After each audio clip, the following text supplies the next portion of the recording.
வாழ்க்கை என்றாலே துன்பங்களும் துயரங்களும் இருக்கத்தான் செய்யும். அதுதான் நியதி என்பதை உணர்ந்து கொள்ளுங்கள். நீ செய்த செயல்கள் ஒவ்வொன்றும் உன் நிழல் போல் உன்னை தொடர்ந்து வந்து கொண்டே இருக்கும். அது நல்லதாக இருந்தாலும் சரி, கெட்டதாக இருந்தாலும் சரி. நம் எண்ணங்கள் யாவும் பிறருக்கு எந்த வகையிலும் துன்பம் தருவதாக இருக்கக்கூடாது. பிறருக்கு நன்மையும் ஆறுதலும் தருவதாக இருக்க வேண்டும்.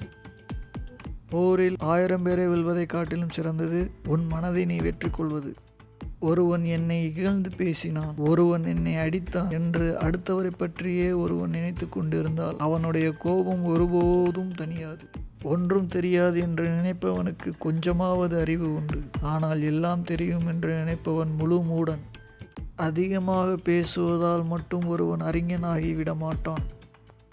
நம் வாழ்க்கையில் எதுவுமே நிலையானது இல்லை என்பதை உணர ஆரம்பித்து விட்டால் நமக்குள் இருக்கும் ஆணவம் காணாமல் போய்விடும். ஆகாயத்திற்கு சென்றாலும், நடுக்கடலுக்கு சென்றாலும், மழையின் இடுக்கில் மறைந்து கொண்டாலும், எங்கு சென்று ஒளிந்து கொண்டாலும் தீய செயலை செய்தவர் அதன் விளைவுக்கு தப்பவே முடியாது. நமது உதடுகளை அரண்மனை வாயிற்கதவை போல பாதுகாக்க வேண்டும். நமது வாயிலிருந்து வெளிப்படும் ஒவ்வொரு சொல்லும் சாந்தமானதாகவும் இதமானதாகவும் இருக்க வேண்டும்.